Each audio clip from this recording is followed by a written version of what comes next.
Stapi Est, Stapi Ouest.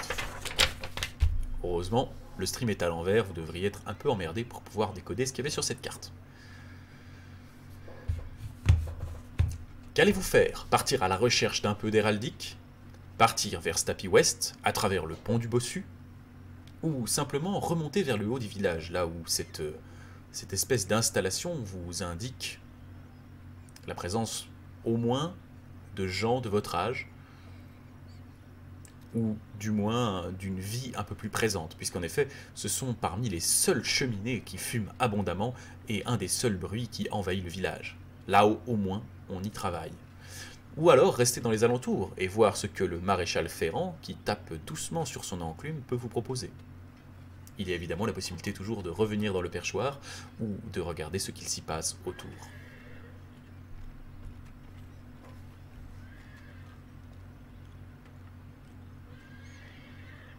Je vous rappelle que vous avez un pantalon de toile et que le pantalon que vous souhaitiez récupérer n'était qu'un vieux détritus déchiré avec lequel vous aviez fait le fond de la rivière de long en large, recouvert de votre propre sang d'ailleurs. Donc vous êtes non pas habillé comme un seigneur, mais au moins décent. Cependant, vos chaussures ne sont que les petits mocassins en paille qu'il y avait dans votre chambre et qui vous sont également gracieusement mis à disposition par Agrune et Lagrande. Quelque chose vous dit que Lagrande serait ravie de vous jeter aux orties avec l'eau du bain et que vous devez l'hospitalité à Agrune, le tavernier. Et nous allons donc se diriger vers Stapi Ouest. Vous vous baladez dans la fraîcheur du matin vers Stapi Ouest. Très vite, vous vous rendez compte que Stapi Ouest est composé de 3 petits bâtiments, pour la plupart en pierre, à l'exception des moulins. Le petit moulin que vous avez vu au loin s'avère être le grand frère de toute une petite série, à flanc de montagne, profitant parfois de la puissance de la cascade. Vous y voyez là-haut une espèce de petit village dans le village, avec les moulins, des femmes nettoyant la lessive à même la rivière, là-haut, dans un bassin, ainsi que des cahutes, des cabanes, des maisons de fortune.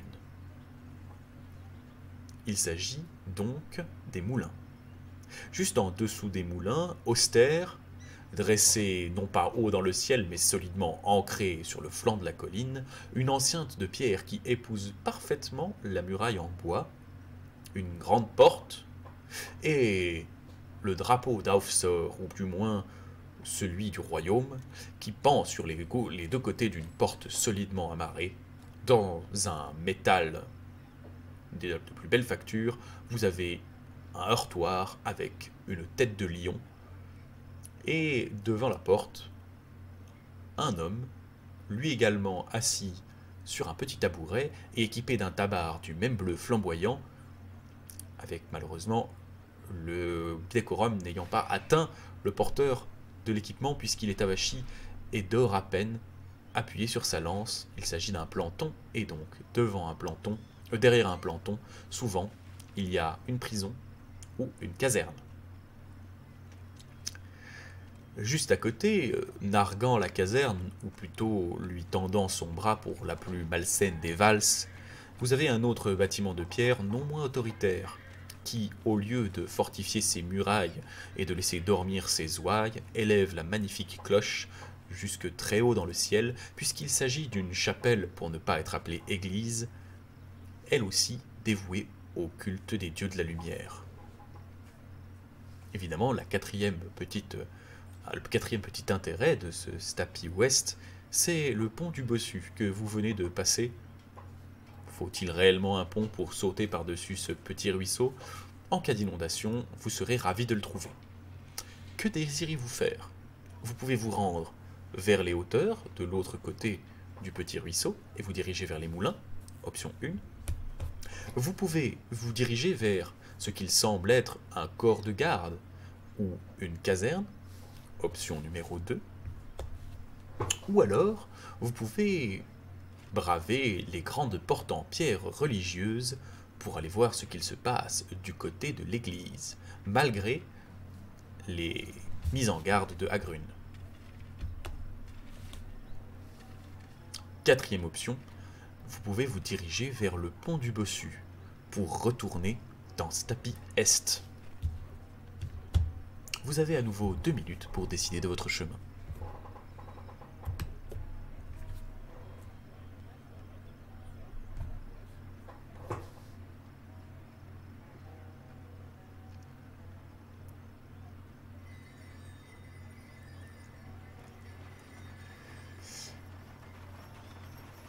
Adieu Griscarina, merci beaucoup d'avoir donné ta voix aux quelques errances de Janus. Le moulin? Que se passe-t-il dans la tête de Janus? Nous avons une voie à une voie pour l'église et retourner vers le pont. Certains ici ont de la fuite dans les idées, ce qui me semble.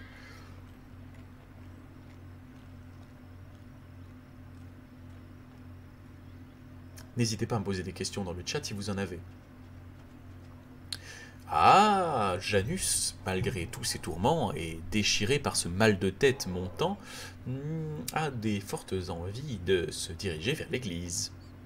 Malgré les conseils du tavernier qui vous a si aimablement recueilli et qui vous a bien dit « N'allez ni voir la meunière, ni voir le prêtre », je le rappelle.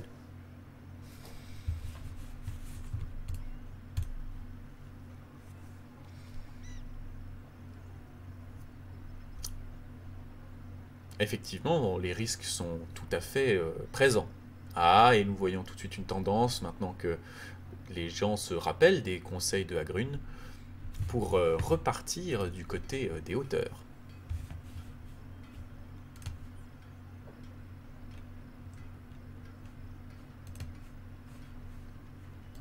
Ah, il va falloir se décider, les hauteurs et l'église, l'un juste à votre droite, l'autre au bout du village, vous narguent.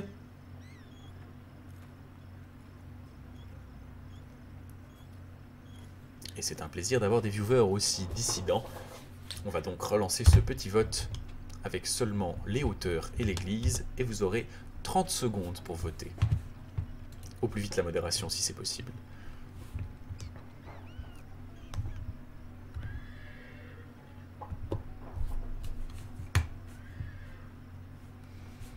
Agrune a effectivement dit que et la meunière, c'est-à-dire dans les hauteurs, près du moulin, et l'église pourraient avoir des informations. Pourtant, les deux endroits où pourrait y avoir des informations vous ont été aussi très très fortement mis en garde par Agrune. Vous ne savez pourquoi il aurait proposé la meunière, mais en tout cas, ni elle, ni à l'église, il ne faut que vous y alliez. Je rappelle les paroles d'Agrune, ni à l'église, ni à la meunière. Et avec la fin de ce sondage, pourtant, c'est vers les moulins que vous vous dirigez. Vous remontez la pente, et malgré le petit air d'automne qui monte, vous arrivez en sueur là-haut. Des 4 moulins, tous sont fermés, sauf le principal, dont la porte est ouverte et une légère poussière d'orge s'échappe et vole dans le matin. À votre gauche, il y a un groupe de femmes qui nettoient le linge dans l'eau glacée du torrent. Le chemin continue vers une petite habitation doublée de 2 petites granges derrière les moulins. Que désirez-vous faire? Vous aventurer dans le moulin principal qui vous invite, cette porte grande ouverte, vers les bruits des rouages et la poussière de farine. Option 1, rentrer dans le moulin principal. Option 2, aller voir les femmes qui travaillent à la rivière pour obtenir peut-être certaines informations ou au moins faire connaître votre présence. Option numéro 3, allez voir ce qu'il se trame dans le fond, le bout du village, au fin fond de Stapi, contre la paroi rocheuse, les 2 petites maisonnettes et la grange. Vous avez 2 minutes pour répondre à cette question.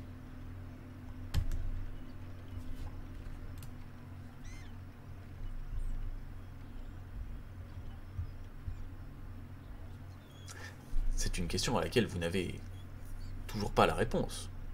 Agrune vous a pourtant bien dit la meunière ou le religieux. Alors le religieux, oui, mais pourquoi la meunière? Eh bien, tant pis. Vous saurez en tout cas que le religieux vous attend en bas de l'église, tandis que la meunière, sans doute, au cœur d'un moulin. Mais que de la meunière ou du religieux, on vous a mis en garde de la même manière.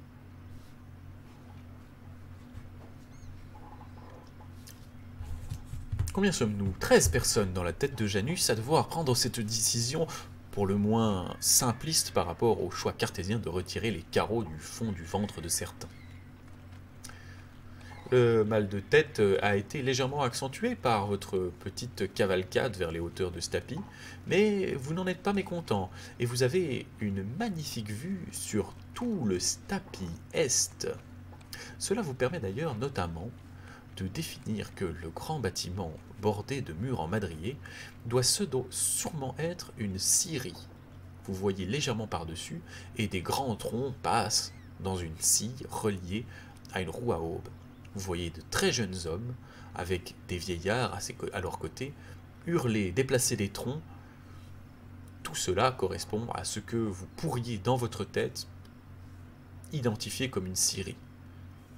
Difficile de savoir si c'est réellement le cas. Et c'est dans cette ambiance entre Stranger Things, Twin Peaks et Gravity Falls que vous vous dirigez probablement vers la rivière. À moins que Janus ne change d'avis. Non, vous vous dites que la rivière, c'est bien. Cela permet d'entrer plus discrètement dans ce petit royaume. Et vous vous approchez des 4 femmes qui battent leur linge au bord de la rivière. Celle-ci se retourne et vous regarde d'un air inquiet et à la fois empli d'une certaine curiosité. Alors que vous vous approchez, vous voyez l'une d'entre elles qui s'approche rapidement d'une de ses collègues pour lui glisser quelque chose à l'oreille. Vous pouvez alors forcer le pas et vous approcher pour entendre ce qu'elle dit. Première option. Ou alors, deuxième option, gardez votre allure et simplement aller vers elle en vous présentant. Bonjour, je suis Janus, le vagabond qui a été recueilli à la taverne.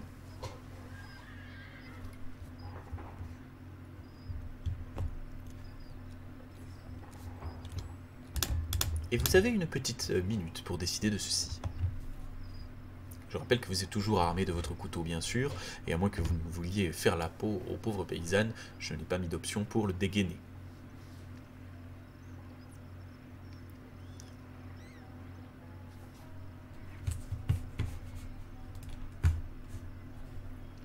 L'ambiance est bucolique sur le bord de ce petit quai à l'eau claire, mais les femmes qui sont là en train de laver leur linge vous regardent tous avec le même air un peu étrange, un peu terrifié. Vous êtes loin du village et vous entendez toujours sonner l'enclume du forgeron et la scie quelque part au-delà de l'usine. L'horloge de ce qui apparaît être la maison du bourgmestre sonne à ce coup-là 9 heures. 1 heure est passée depuis que vous êtes sorti de la taverne du Grand Pigeonnier. Vous décidez de faire valoir vos galanteries et vous vous présentez sans accélérer pour écouter, c'était plutôt ça, sans accélérer pour écouter ce que la paysanne souhaitait dire à son ami.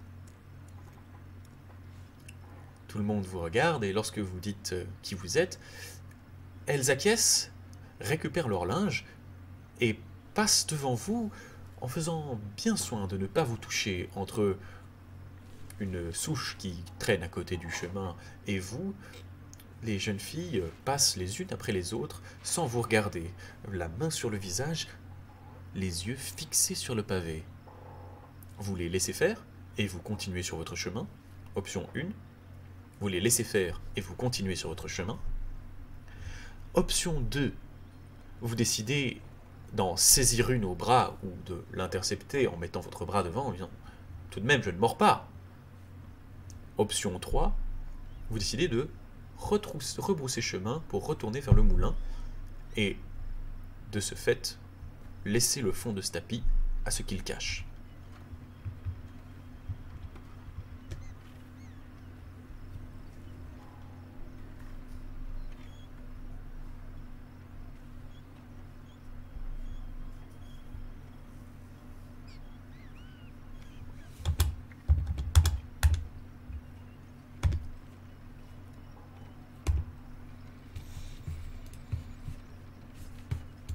Et nous sommes 15 dans la tête de Janus. N'hésitez pas dans le chat si vous êtes nouveau, si vous n'avez aucune idée de ce que nous faisons ou de quels sont les enjeux de cette quête, de me le demander.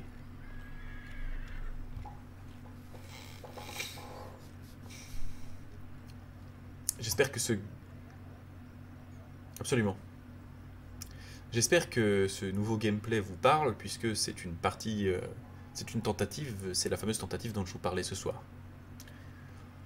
Vous avez accès non plus à une arborescence linéaire, mais une arborescence en étoile qui va vous permettre d'aller depuis 2 hubs, l'est ou l'ouest, partout dans ce tapis, et récupérer les informations. La Chimorphe, non, vous n'êtes plus à moitié à poil. Comme je l'ai déjà dit plusieurs fois, vous avez maintenant un pantalon et une chemise de lin, ainsi que des paillasses que vous avez récupérées à la taverne. Vous n'êtes donc plus tout à fait indécent. Et c'est la fin de ce vote. Vous continuez donc, sans importuner plus avant les fermières. Arrivé au fond... Oui, elle prend des notes, c'est son rôle, elle est modératrice. Du coup, elle prend des notes. Arrivé au fond du petit goulet d'étranglement, bloqué entre le grand moulin, vous voyez la grange, une à gauche et une à droite, d'une petite cahute avec une grosse cheminée qui fume. Cette cahute devait être à l'époque également une grange, elle est particulièrement longue et vous fait penser à ces greniers en hauteur, à l'abri des rats. La porte est ouverte et sur la petite terrasse devant elle, vous voyez de nombreuses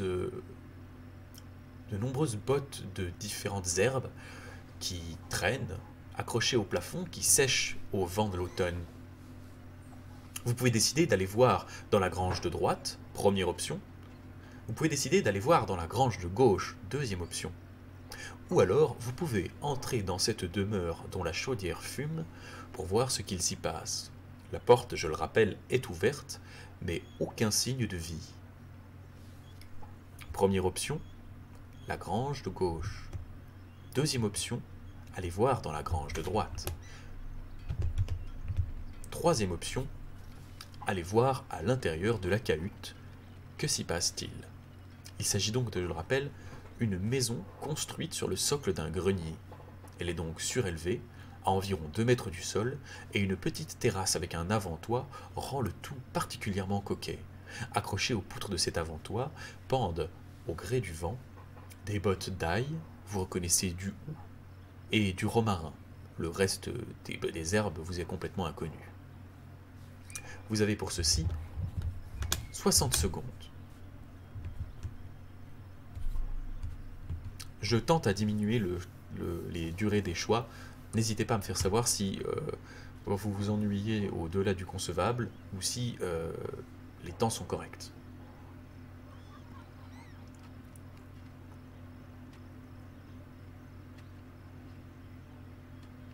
La cahute, certes, mais ce n'est pas chez vous. Les granges n'ont pas l'air d'être fermées à clé, il s'agit de petites granges. Contrairement aux immenses bâtiments de la Syrie, à votre droite, nous avons maintenant...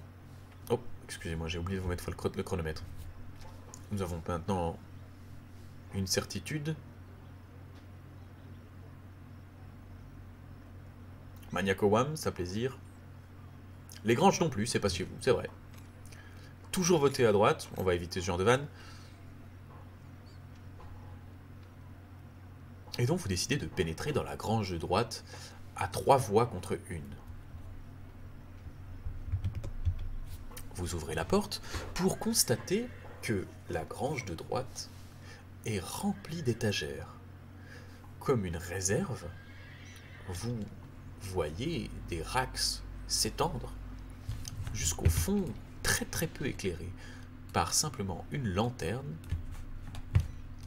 et elle est recouverte de boîtes, de bocaux et de sacs contenant différentes poudres. Vous avez l'impression de sentir du poivre lorsque vous passez à côté d'un gros tonneau. Puis, vous avez la sensation que ce qu'il y a dans ce bocal, c'est du soufre. En tout cas, ces odeurs vous sont familières, et la grange est remplie d'éléments étranges. Vous pouvez avancer plus avant vers le fond de la grange, caché par l'obscurité. Ou alors, vous pouvez rebrousser chemin après avoir fait un rapide inventaire de ce que vous avez sous les yeux à la lumière de la torche, de la lanterne. Vous pouvez donc rester ici, à la lueur de la lanterne, et faire un rapide inventaire de ce qu'il y a autour de vous dans la grange, ou aller plus avant au fond de la grange, voir ce qu'il y a dans l'obscurité des dernières armoires.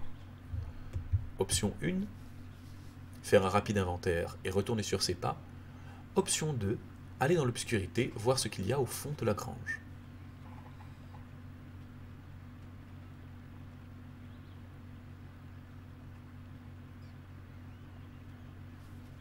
Vous avez maintenant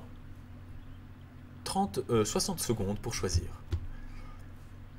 N'hésitez pas à en discuter dans le chat, si cela peut vous aider. Je vous rappelle que vous êtes toujours dans un terrain qui ne vous appartient absolument pas. Et autant vous étiez chez vous à la taverne, vous êtes maintenant dans le bâtiment de quelqu'un d'autre.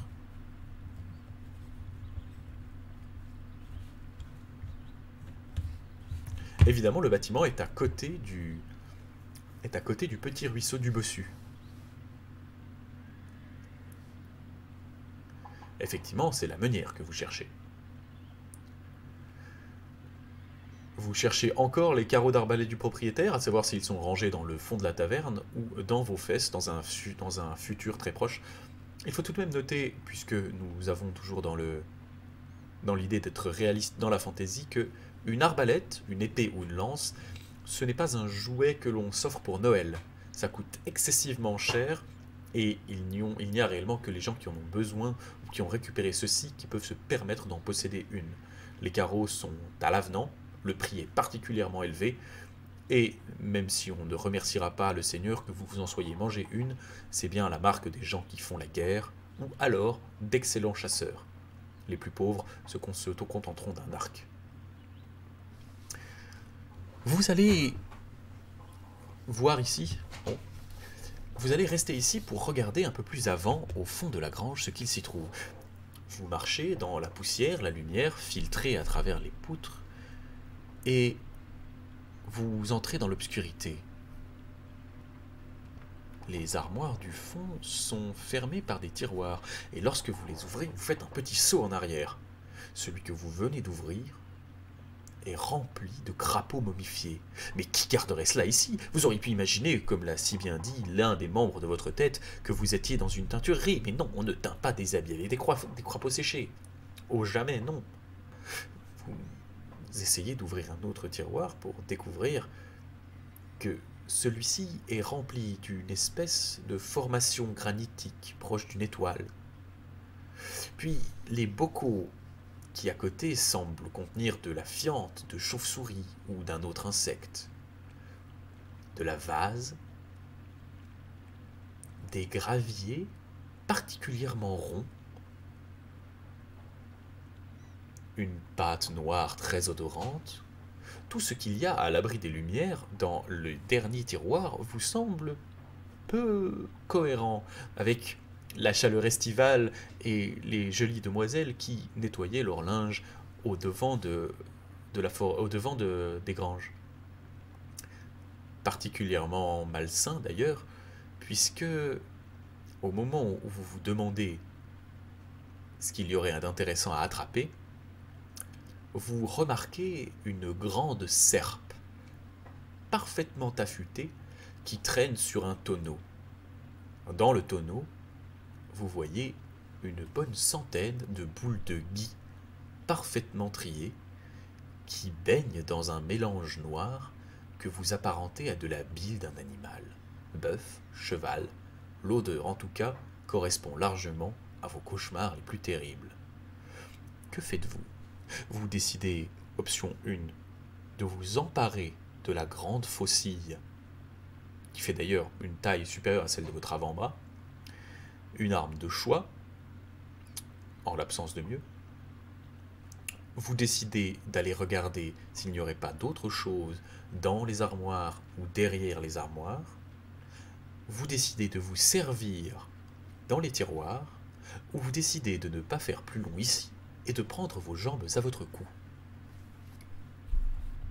S'emparer de la faucille, aller voir s'il n'y a pas quelque chose derrière les armoires ou dans l'obscurité, se servir dans l'un des tiroirs, partir sans demander son reste. Vous n'êtes finalement ici pas chez vous, et les propriétaires du lieu seraient peut-être gênés de vous voir fouiller dans leurs affaires. Vous avez 2 minutes pour choisir.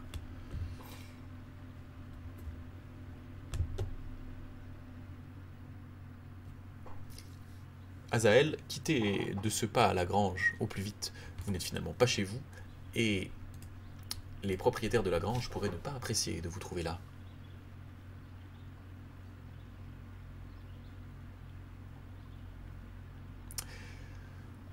Janus a toujours un peu de peine et oscille entre la gride et le raisonnable. C'est le problème du hive mind. Finalement, penser à plusieurs, c'est très pratique quand on pense tous la même chose. Mais là, nous avons un 50-50 de fuite et de fouille, c'est-à-dire 2 des options les plus antagonistes qui soient. Je vous laisse, Janus, lutter avec vos pensées intérieures pour trouver une solution. Quelque part dans votre tête, le mot sorcière a été évoqué. Et cela ne vous rappelle pas la meunière que vous deviez trouver, mais fait se lever sur vos bras tous les poils que vous avez. Quelque chose ne tourne pas rond dans ces granges. Et peut-être que si les moulins sont particulièrement loin du village, et peut-être que si les granges et la maisonnette sont particulièrement loin derrière le moulin, c'est pour une bonne raison. Alors, effectivement, une fois que vous vous ferez attraper, si vous vous faites attraper, mieux vaut savoir si elle sera ravie de vous trouver là et s'entendre, ou alors si c'est le dernier choix que vous aurez à faire.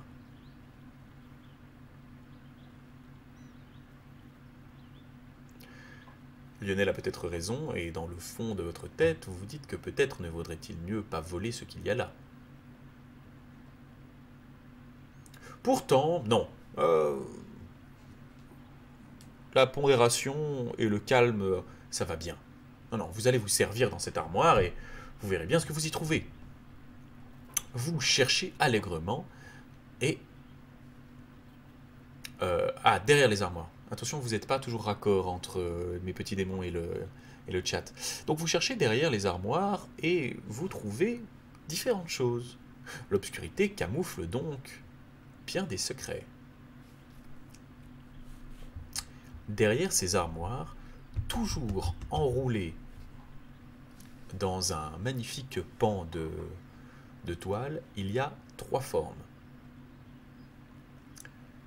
L'une est un petit paquet passablement lourd avec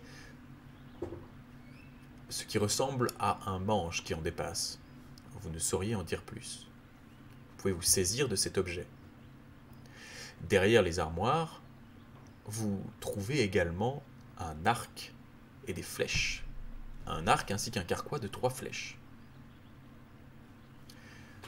Au fond de la grange, vous trouvez, derrière une des armoires, une cape faite d'un mélange étonnant d'écorce et de mousse, quelque chose qui, une fois sur votre dos, devrait vous faire passer pour un buisson aux yeux des plus habiles chasseurs si vous vous aventurez dans une forêt. Que décidez-vous de faire? Attrapez le petit paquet d'où dépasse un manche, un paquet qui doit faire à peu près cette taille, Décidez d'attraper l'arc et les flèches. Poussiéreux certes, mais peut-être toujours utile, bien que vous ne voyiez pas s'il y a encore une corde accrochée à l'arc. Attrapez l'espèce de cape de camouflage cachée derrière la dernière armoire, ou simplement revenir en arrière.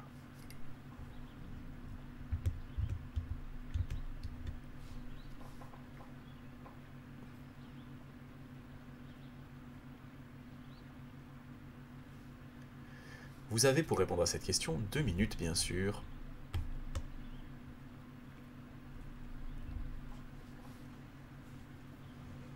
Une cape de camouflage, effectivement, en 3.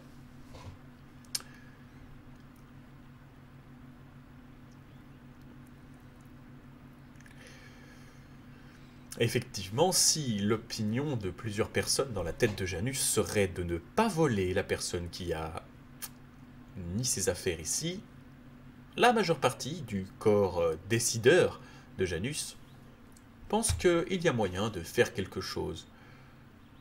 Et entre la cape cousue et recouverte de mousse, le petit paquet d'où dépasse le manche, l'arc et les 3 flèches, saurez-vous rester raisonnable ou simplement laisser votre envie et votre appât du gain prendre le dessus?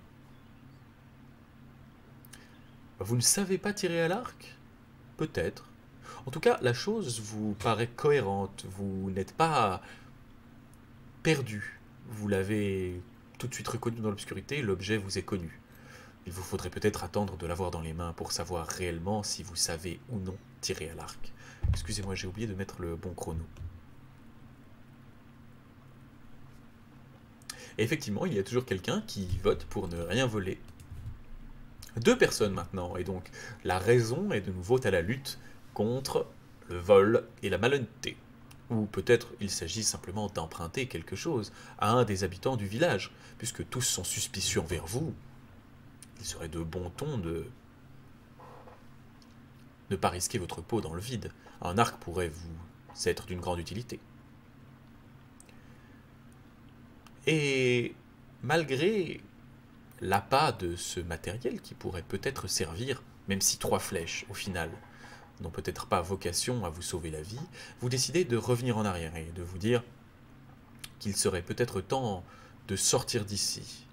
Ou désirez-vous y rester pour retenter l'une des actions proposées ci-avant? Option 1, sortir de la grange en l'état. Option 2, y rester pour retenter une des options ci-avant.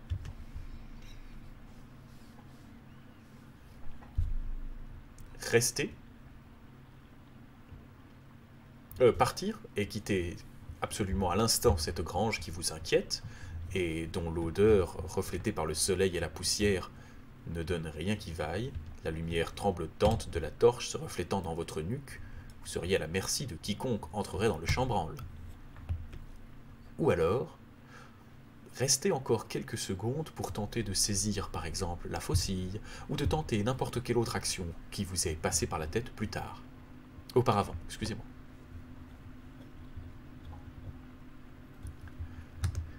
Il va falloir se décider. Et cette fois-ci, j'espère que vous déciderez vite. Vous avez 30 secondes pour décider de ce choix.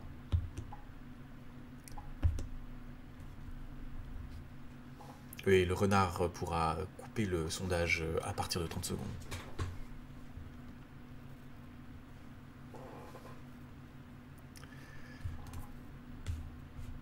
Ah, la raison commence à gagner Janus au nombre des voix qui descendent dans sa tête, puisque nous ne sommes plus que 13.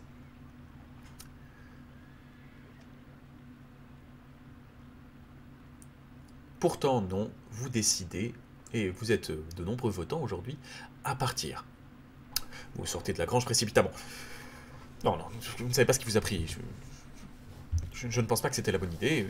En réalité, les gens sont peut-être simplement soupe au lait, et il n'y a pas de raison que le propriétaire de cette grange soit heureux de me trouver dévalisant son matériel. Alors que vous sortez de la grange, vous tombez nez à nez, juste au coin du moulin, avec une vieille femme, pourtant bien droite sur ses hanches, contrairement à tout ce que vous pouvez avoir comme stéréotype. Ses cheveux noirs sont recouverts d'un magnifique manteau blanc qui se cache dans sa chevelure, faisant de l'ensemble un poivre et sel détaché sur ses épaules. Elle a une robe grise, serrée à la taille par une ceinture épaisse en cuir, teinte bordeaux.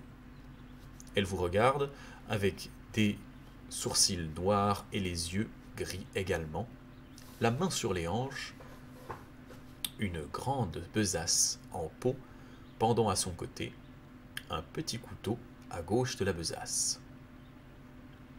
Que faites-vous? Elle ne semble pas vous avoir vu sortir de la grange, mais elle est étonnée de votre présence dans ces lieux reculés. Vous tentez de passer devant elle, sans faire attention, et en estimant que vous êtes ici dans votre bon droit, retournant ainsi vers le moulin. Je rappelle pour ceux qui voudraient la charmer que vous êtes effectivement un jeune homme entre 18 et 20 ans. La femme qui est devant vous doit en avoir une cinquantaine. Deuxième option, au lieu de passer devant elle, vous allez vers elle et à l'avenant, comme vous l'avez fait pour les paysannes plus tôt, vous vous présentez et vous dites que, justement, vous la cherchiez, donnant ainsi une excuse à votre présence.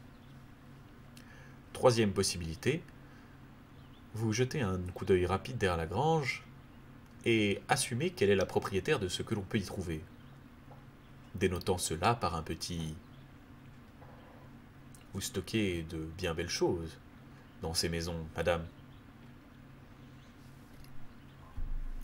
Deuxième option, aller vers la femme et se présenter. Troisième option, aller se présenter, mais induire que vous savez ce qu'on peut trouver dans le fond de la grange, et estimer qu'elle est, en tout cas, la propriétaire de ces lieux. Quatrième option, agressivement vous méfiez de cette femme qui a une main très proche de son couteau. Et donc, tenir vos distances. Elle est à 3 mètres de vous, et vous pensez pouvoir largement en venir à bout à main nue, mais qui sait?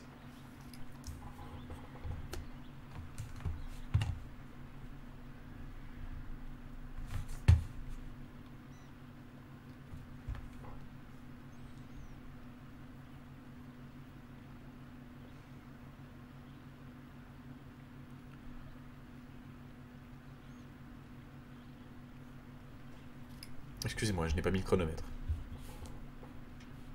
Vous avez 2 minutes pour faire ceci. L'attaquer est peut-être un peu fort, Azael. Je voulais simplement dire, se mettre à bonne distance et se méfier de tout geste brusque qu'elle pourrait faire. L'attaquer est un peu fort.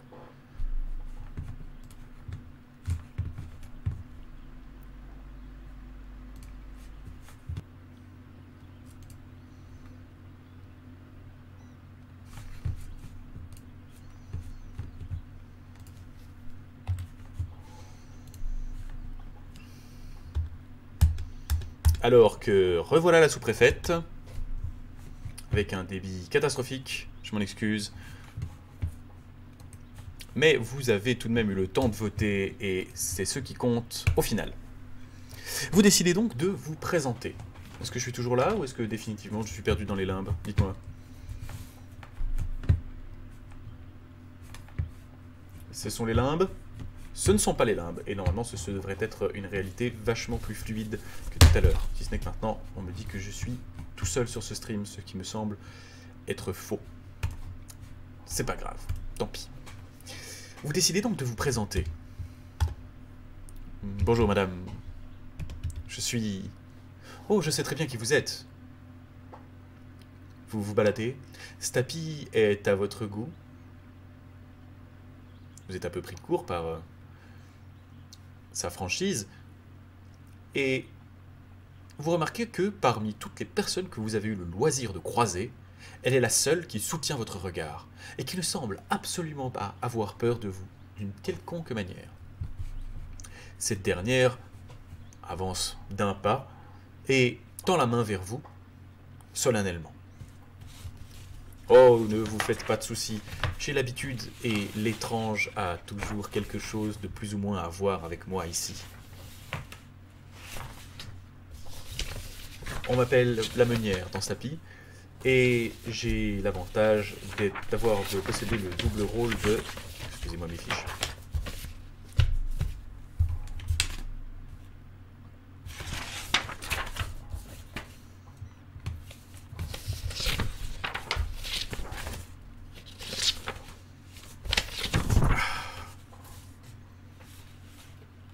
Voilà, le double rôle de meunière et de rebouteuse dans ce village de Pouilleux. Alors comme ça, vous êtes le démon que les brigands nous ont envoyé, la dernière plaie de cette saison d'enfer, avec la guerre par-dessus, pour couronner le tableau. Plusieurs réponses s'offrent à vous, même si vous êtes frappé de l'aisance avec laquelle cette femme vous parle et de l'absence complète de crainte qu'elle semble avoir à votre sujet. Vous m'avez appelé un démon? Option 1. Option 2, prendre ses distances avec la familiarité que semble offrir la meunière. Simplement dire, je crois que je n'ai pas tout compris, je m'appelle Janus, je suis venu voir la meunière, donc c'est bien vous.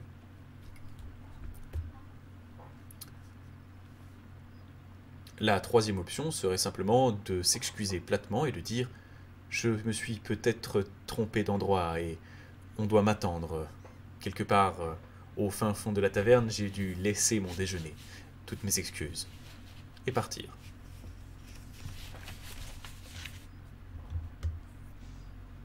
La deuxième option serait de reprendre la discussion en disant simplement « Je ne comprends pas tout ce que vous dites, j'ai perdu la mémoire. Je m'appelle Janus, je cherche la meunière. »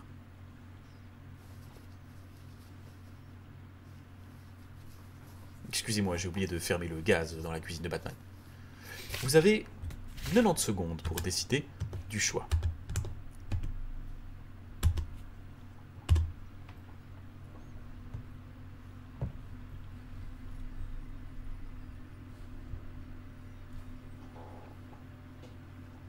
Et après ce choix, on va faire une toute petite pause.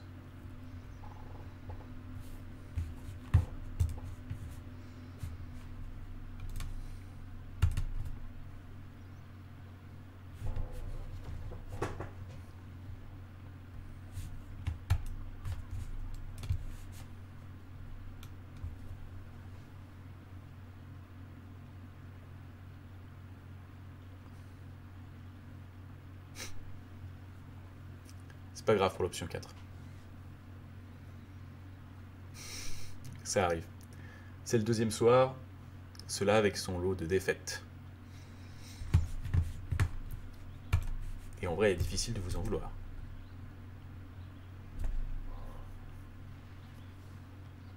Non, j'adore tous mes démons et toute ma modération. Ils sont incroyables en vrai. Donc aucun souci.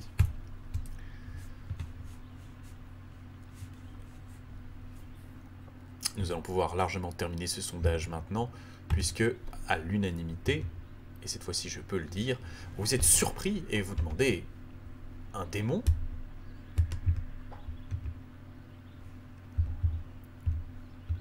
Elle sourit et vous fait signe de la suivre dans sa maison.